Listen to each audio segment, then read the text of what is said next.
Hello दोस्तों, आप सभी का स्वागत है हमारे यूट्यूब चैनल पर। तो दोस्तों, आज हम लोग कक्षा 8 का महान व्यक्तित्व पढ़ेंगे।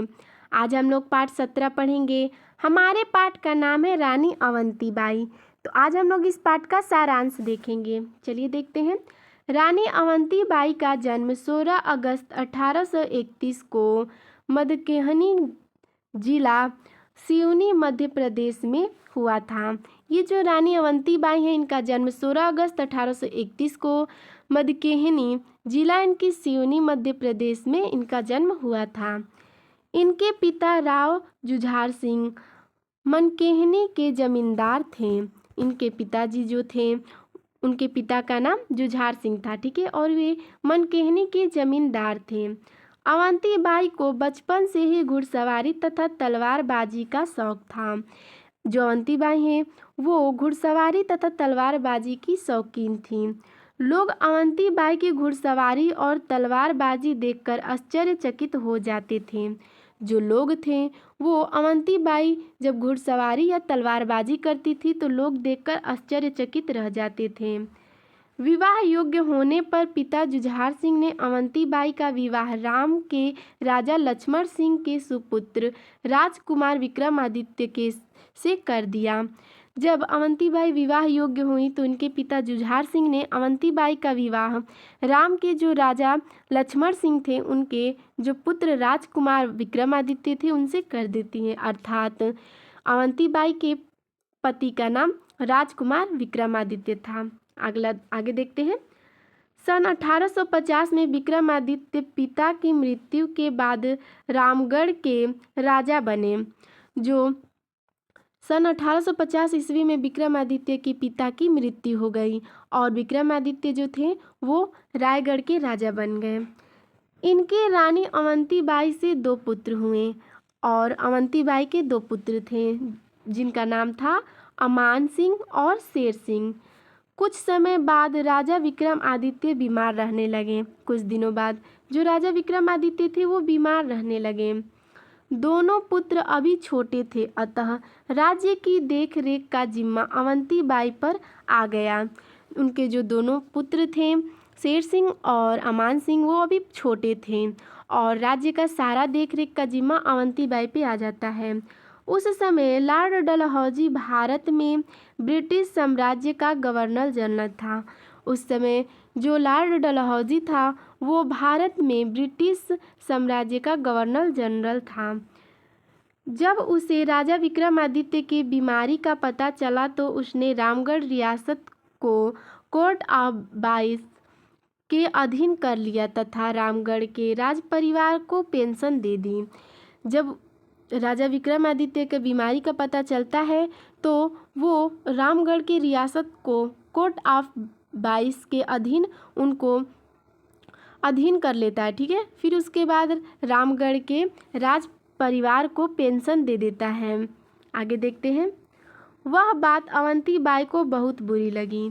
ये बात अवंतीबाई को बहुत ही बुरी लगी। दुर्भाग्य से मई 1857 में राजा विक्रमादित्य का निधन हो गया। दुर्भाग्य यह था कि मई 1857 ईस्वी को विक्रमादित्य का मृत्यु हो गया। आगे देखते हैं। अब सारी जिम्मेदारी अवंतीबाई पर आ गया। जब पति की मृत्यु हो जाती है तो सारी जिम्मेदारी अवंतीबाई पे आ जाती है। तभी 1857 में देश के स्वतंत्रता संग्राम का बिगुल बजा। फिर उसके बाद 1857 ईस्वी में देश में स्वतंत्रता संग्राम का बिगुल बज जाता है। मौका देखकर अवंतीबाई ने आसपास के सभी राजा और जमींदारों से गुप्त रूप से संपर्क किया। फिर जब उन्हें मौका मिला तो वो अपने आसपास के सभी राजाओं और जमींदारों से गुप्त रूप से वे संपर्क करती हैं। तमाम देशभक्त राजाओं और जमींदारों ने ब्रिटिश शासन के विरुद्ध विद्रोह कर दिया। सर्वत्र क्रांति की ज्वाला फैल गई। फिर तमाम देशभक्त राजा और जमींदार जितने भी थे वो ब्रिटिश शासन के विरुद्ध विद्रोह कर देते हैं और सारे जगह क्रांति की ज्वाला फैल जाती है। आगे देखते हैं। रानी अवंतीबाई ने अपने राज्य से कोर्ट ऑफ बाइस के अधिकारों को खदेड़ दिया तथा क्रांति की भगडोर अपने हाथों में ले ली। फिर रानी अवंतीबाई जो होती हैं अपने राज्य से कोर्ट ऑफ वास्को के अधिकारियों को खदेड़ देती हैं और वो जो क्रांति की फैली हुई थी उसे अपने हाथों में ले लेती हैं। आगे देखते हैं। इस समय वीरांगना अवंती बाई मध्य भारत की क्रांति का प्रमुख चेहरा बन चुकी थीं।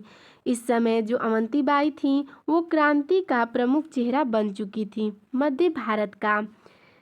विद्रोह की सूचना से जब जबलपुर का कमिश्नर स्काइनर आग बबूला हो गया। विद्रोह की सूचना सुनकर जबलपुर का एक कमिश्नर था जिसका नाम स्काइनर था, वो आग बबूला हो गया अर्थात गुस्से में आ गया। मध्य भारत के विद्रोही रानी अवंती बाई के साथ में थे। जो मध्य भारत के विद्रोही थे वो रानी अवंती बाई के साथ में थे। रानी ने हमला करके घुघरी, रामनगर, विदिया आदि क्षेत्रों से ब्रिटिश राज्य का सफाया कर दिया। जो रानी थी वो हमला करती हैं और घुघरी, रामनगर, विदिया आदि ऐसे क्षेत्रों में ब्रिटिश राज्य का सफाया कर देती हैं। इसके पश्चात रानी ने मंडला पर हमला करके ब्रिटिश सेना को धूल चटा दी।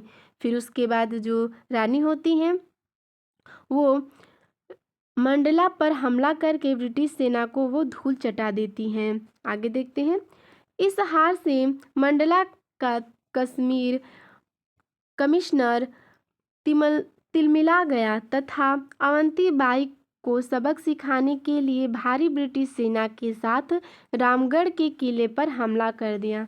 जो मंडला के कमिश्नर जो था वो तिलमिला गया और अवंती बाई पे हमला करने के लिए चला गया। ठीक है, आगे देखते हैं। उधर रानी को इस हमले तथा भारी संख्या में ब्रिटिश सेना के आने की सूचना मिल चुकी थी, अतः उन्होंने अपनी के साथ अपने राज्य के देवहारगढ़ की पहाड़ी पर चढ़कर मोर्चा संभाल लिया। फिर रानी को ये पता चल जाता है कि जो ब्रिटिश सेना है वो हमला करने वाली है, तो वो जो एक होता है राज्य देवहारगढ़ की पहाड़ी पर वो चढ़ जाती हैं और वो सारा मोर्चा संभाल लेती हैं। ब्रिटिश सेना रामगढ़ के किले को ध्वस्त करने के बाद रानी अवंती की तलाश में गुप्त सूचना मिलने पर देवहारगढ़ की पहाड़ी को घेर लिया तथा रानी के पास आत्मसमर्पण का संदेश भिजवाया। फिर ब्रिटिश सेना को पता चल जाता है कि जो रानी है वो देवहारगढ़ की पहाड़ी पर चढ़ी हुई हैं, तो वो सारे देवहारगढ़ की पहाड़ी के आसपास सब उनको घेर लेते हैं। फिर उसके बाद सूचना भेजते हैं कि आप आत्मसमर्पण कर दीजिए। आगे देखते हैं। रानी ने ब्रिटिश सेना को ललकारते हुए आत्मसमर्पण का प्रस्ताव अस्वीकार कर दिया और संदेश भेजा कि मैं युद्ध भूमि में लड़ते लड़ते प्राण त्याग दूंगी, लेकिन हथियार नहीं डालूंगी। फिर रानी जो होती हैं वो अपने ब्रिटिश सेना को ललकारते हुए कहती हैं कि मैं आत्मसमर्पण नहीं करूंगी, भले ही मैं तुमसे युद्ध में लड़ते लड़ते अपने प्राण त्याग दूंगी। आगे देखते हैं। कई दिनों तक युद्ध होता रहा, लेकिन रानी की सेना ब्रिटिश सेना के मुकाबले छोटी थी। कई दिनों तक युद्ध चलता रहा, लेकिन जो ब्रिटिश सेना का जो था वो बहुत बड़ा था, लेकिन रानी की सेना बहुत ही छोटी थी। अतः धीरे धीरे रानी के सैनिक काफ़ी कम हो गए और युद्ध के दौरान रानी के बाएं हाथ से गोली लग गई। फिर धीरे धीरे जो होता है रानी की सेना कम होती जाती है और फिर उसके बाद युद्ध के दौरान रानी के बाएं हाथ में गोली लग जाती है और उनकी बंदूक छूटकर नीचे गिर गई। फिर उसके बाद जब गोली लगती है तो बंदूक नीचे छूट के गिर जाती है। निहत्थी रानी को अंग्रेजों ने घेर लिया। बिना हथियार के रानी को अंग्रेजों ने घेर लिया।